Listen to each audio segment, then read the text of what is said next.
حضرت نے اس جوان کو نصیحت کی کہ تمہیں چاہیے تھا کہ کسی کا ساتھ دینا ہے، کس کا ساتھ دینا ہے اور کس کا ساتھ نہیں دینا، اس کے لیے فرمایا کہ جو تم نے راستہ اختیار کیا ہے شناخت کا یہ غلط ہے، تمہیں چاہیے تھا پہلے معیار حق شناخت کرتے تاکہ اپنے زمانے کے اہل حق کو پہچان سکتے، تمہیں چاہیے تھا معیار باطل شناخت کرتے تاکہ اپنے زمانے کے اہل باطل کو پہچان سکتے، اور پھر عمل کی طرف آتے، اہل حق کا ساتھ دیتے اور اہل باطل سے اجتناب کرتے۔ تو جو آدمی جو ہے جس کی آپ اتباع کرنا چاہتے ہیں اس کو قرآن کریم کے اس پیرامیٹر پہ پرکھیں،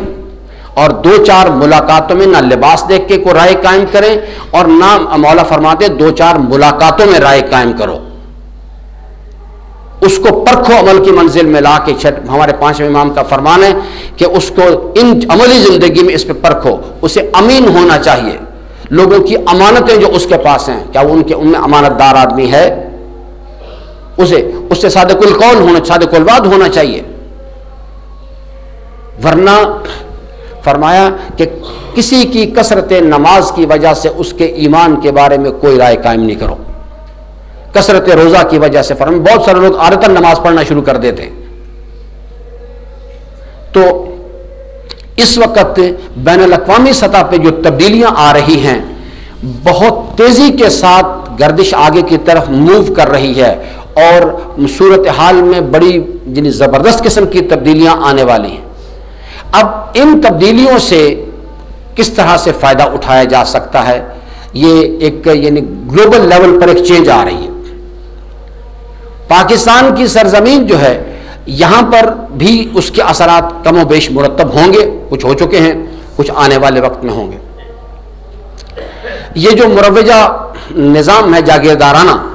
یا یہ جو لبرلز اس وقت ہیں، یہ کسی وقت بھی اس وقت جو پرابلم ہے وہ ہے مخلص باصلاحیت لیڈرشپ کا فقدان، اور جو بھی تبدیلی میں بات ایک لانگ ٹرم کرنے لگا ہوں کہ جو بھی تبدیلی آئے گی وہ فقہی اختلافات کی بنیاد پر کبھی نہیں آئے گی، تبدیلی آئے گی اس آدمی کے ہاتھ پر آئے گی، اس گروہ کے ہاتھ پر آئے گی، لوگ اس کے پیچھے چلیں گے جو عدل اجتماعی کی بات کریں گے آگے۔ اگر آپ فقہی معاملات کو اور اختلافات کو آگے رکھیں گے تو یاد رکھیے گا کہ جو بھی کوشش شروع کی جائے گی وہ منفی سمت کی طرف چلی جائے گی۔ عدل اجتماعی کی جس وقت تک آپ اپنے، کیونکہ جو میں سمجھتا ہوں دین کی تعریف جو ہے کہ دین کے دو جہات ہیں دستور عمل کی، ایک اللہ کے ساتھ رابطہ اور ایک مخلوق کے ساتھ رابطہ۔ دین جو ہے مخلوق کے ساتھ رابطے میں سوائے عدل اجتماعی کے اور کسی چیز کا نام نہیں ہے، عدل اجتماعی کا قیام روئے زمین۔ باقی کسی کو کوئی ہاتھ باندھ کے پڑھتا ہے یا ہاتھ کھول کے پڑھتا ہے، یہ اس کا ذاتی مسئلہ ہے، اس کا اپنے رب کے ساتھ رابطہ ہے۔ روئے زمین پر اگر کوئی ایک جملے میں پوچھتا ہے کہ دین کیا چیز ہے، عدل اجتماعی کا قیام، اس کو قائم اور اسی کو ہی بنیاد بنا کے یہی ہمارے امام کا مشن ہے، اسی مقصد کے لیے وہ تشریف لا رہے ہیں، اور ہمیں اگر اس مین سٹریم کے اندر داخل ہونا ہے تو ہمیں بہرحال اسی چیز کو آگے فرنٹ لائن پہ لانا ہے۔ تو ہمیں اس چیز کی ضرورت ہے کہ ہم اپنے آپ کو اس چیز کے لیے آمادہ کریں، اور اس قسم کی بعض پاکستان کے علاقے ایسے ہیں کہ جہاں بڑے آرام کے ساتھ یہ کام کیا جا سکتا ہے بشرطے کہ ہم بات کو سمجھ جائیں اور ہم دین کی صحیح شکل جو ہے اس کو اختیار کرنے کے لیے تیار ہو جائیں۔ ہمارے مکتب سے زیادہ کوئی شخص بھی انسانیت کے حقوق کا علمبردار نہیں ہے۔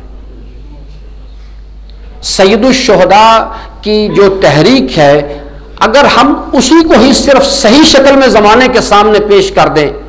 وہ جو شاعر نے پتہ نہیں کس نہج میں جا کے یہ بات کہی، لیکن ہے وہ بڑی عالی شان اس کا کلام ہے کہ اس نے کہا کہ انسان کو بیدار تو ہو لینے دو، ہر قوم پکارے گی ہمارے ہیں حسین۔ حسین علیہ السلام انسانیت کے پیشوا ہیں، محسن انسانیت واقعتاً۔ ہم نے اپنے امام کی جو تحریک ہے، ان کی جو سیرت ہے، ان کا جو پیغام ہے، وہ صحیح شکل میں زمانے تک پہنچایا ہی نہیں ہے۔ اگر ہم اپنے امام کا پیغام جو ہے اور اس کے لیے اس پیغام کو زندہ رکھنے کے لیے انہوں نے جو عظیم الشان قربانی دی، اگر ہم اس کو زمانے کے سامنے صحیح شکل میں پیش کر دیتے، ہر آدمی ہماری بات تسلیم کرتا. لیکن جو پرابلم ہے درمیان میں وہ یہ ہے کہ اگر ہم بات صحیح تعارف کروا بھی دیں تو اس وقت امام حسین علیہ السلام تو موجود نہیں ہے. لوگوں کے سامنے تو میں ہوں یا آپ ہیں. جب وہ ہمیں دیکھتے ہیں کہ ہم نعرے لگاتے ہیں امام حسین علیہ السلام کے اور کام سارے کرتے ہیں یزید والے، تو وہ فکری تضاد کا شکار ہو. وہ کہتے ہیں یہ کیا چیز ہے، یہ کس قسم کی باتیں کرتے ہیں یہ. وہ جب ہمارے عمل کو دیکھتے ہیں تو ہمیں صرف ایک چیز جو ہے اس پر ایک حدیث آج لیتے ہیں، اس پر دیکھتے ہیں ہم میں سے کتنے حسینی ہیں. ہمارے دور حاضر کا جو حسین زمان ہے، مولا صاحب زمان علیہ السلام کا وجود مقدم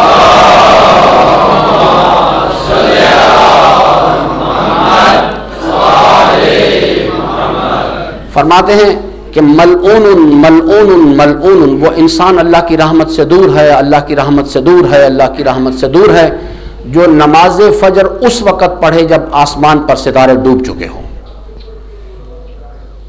اور نماز مغرب اس وقت جا کے پڑھے بغیر کسی وجہ کے. لاوالی آدمی ہے کہ جس وقت آسمان پر ستارے طلوع ہو چکے ہوں. بس اس ایک پیرامیٹر کو لے لیں اور پھر دیکھیں کہ پنڈی اسلام آباد میں کتنے افراد ہیں. ہم نے چھوڑو اس چیز کو، یہ صرف یہ انالیسس کریں پڑھتے کتنے ہیں، پڑھنے والے کتنے ہیں. جب ہمارے اس کردار کو زمانہ دیکھتا ہے،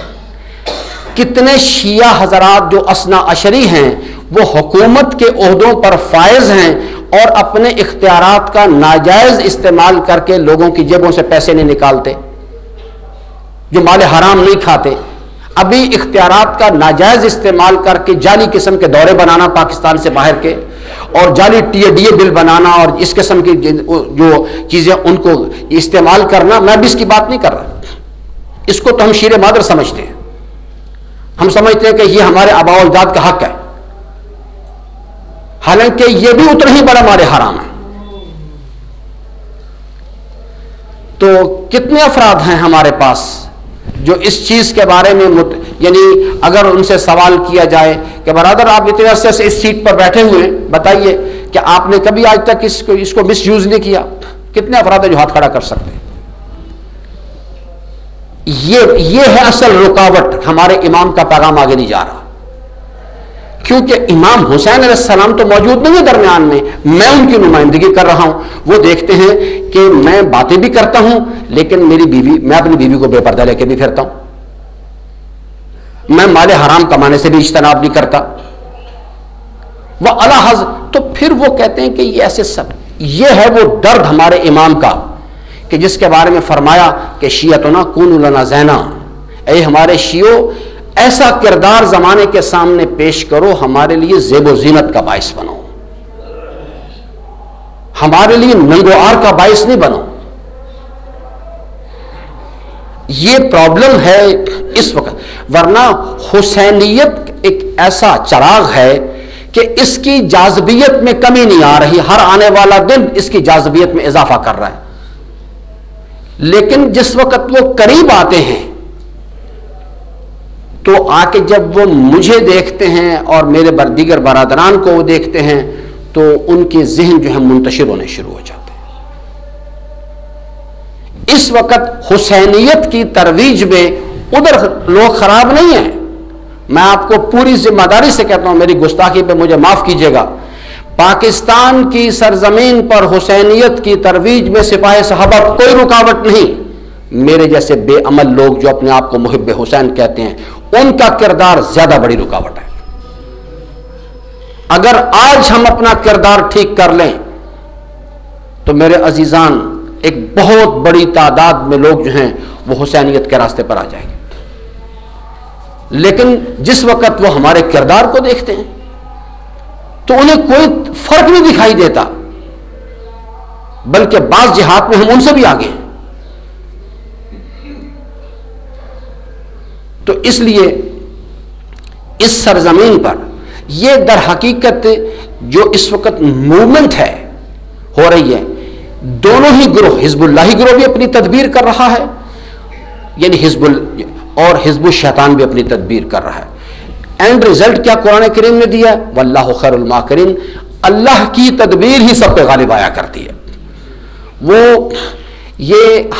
ہماری پر اس کی بہت بڑی مہربانی ہوگی، اللہ اپنے دین کو تمام ادیان باطلہ پہ غالب کر کے رہے گا۔ دنیا کی کوئی طاقت الہی فیصلے کو نہیں بدل سکتی، اس کا دین تمام ادیان باطلہ پہ غالب آئے گا۔ یہ میری اور مجھ پر اور آپ پر اس کی مہربانی ہوگی کہ وہ اپنے دین کی خدمت گزاری کے لیے، اپنے دین کے پرچم کی سربلندی کے لیے ہمیں منتخب کر رہے ہیں، ہم سے کام لے اس چیز کے لیے۔ تو انشاءاللہ عزیزان اللہ تعالیٰ سے امیدوار ہوں، دعا گو ہوں کہ پروردگار اپنے حبیب اور ان کی آل طاہرہ کے صدقے میں ہم سب کو اپنی رضا کی راہوں کو شناخت کرنے اور ان پر عمل پیرا ہونے کی توفیق عطا فرمائے۔ درود پڑھیے محمد وعلیہ